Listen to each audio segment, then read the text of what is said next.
Why do you believe you're right about trans people given the American Psychological Association, American Medical Association, American Psychoanalytic Association? I can go on for about 5 more associations that are very prominent and govern the existing like health government or health industries within like the major Western countries.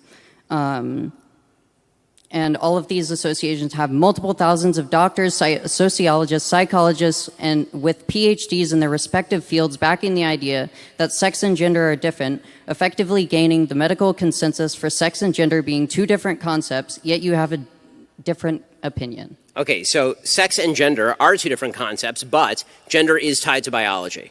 So one of the big problems that you see in sort of the argument in favor of trans rights is this notion that gender and sex are completely separable. They're not completely separable. If they are completely separable, then this means that identifying people by their subjective gender really has no relevance as to whether they are a male or a female. Male and female are biological terms. So using terminology like male and female to describe a self-perception of maleness or femaleness is sort of a bizarre way of arguing whether a thing is a man or a woman. So here's my question. It's an argument that my friend Matt Walsh likes to make. What is a woman? Define what a woman is without reference to the word woman, please.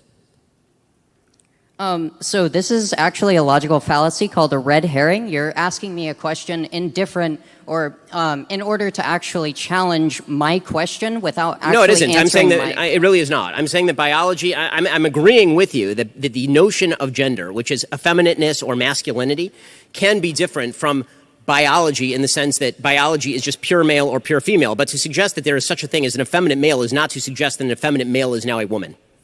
Transgenderism makes the argument that if you believe that you are a woman, you are therefore a woman. Or if you believe that you are a man, you are therefore a man. I disagree with this. There are objective measures as to whether you're a man or a woman. There are objective measures as to whether you're male or female. There's certainly a spectrum with regard to effeminateness versus masculinity. That's certainly true, but that does not change the underlying sexual dichotomy that is the basis for all human reproduction. Yeah, you can answer.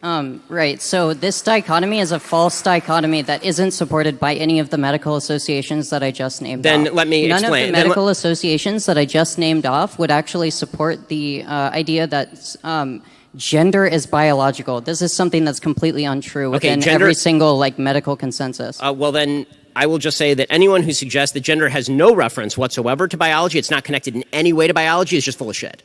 Because if the reason I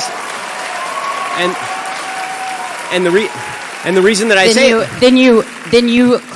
then you actually just disagree with medical consensus yes, within the Western nation. Yes, I disagree with the false medical consensus driven by politically driven quote-unquote doctors. If any doctor denies to me that there is a dichotomy between male and female, a sexual dichotomy between male and female, they are ignorant and they are letting their politics get in the way of their science. Anybody who suggests to you that there is such a thing, for example, as a pregnant male is not a doctor, they are an activist.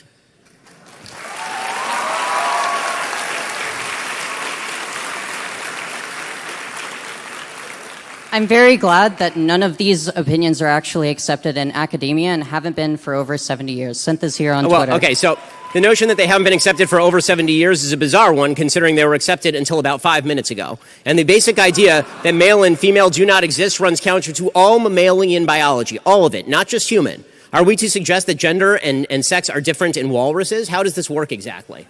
Are they different in bears? Anytime you have all mammalian reproduction is rooted in the idea that there's a sexual dichotomy between male and female. To obscure that with all sorts of semantic word games about how you feel subjectively has no bearing on whether male and female are categories that exist. And if you're trying to define male and female with reference to any subjective category that cannot be identified by any metric whatsoever other than how you feel today, I challenge whether that is scientific or whether that is merely a self-perception that is being guided by a political agenda. I'm sorry, I could spend more time on this, but we have to get to the next question. I appreciate it.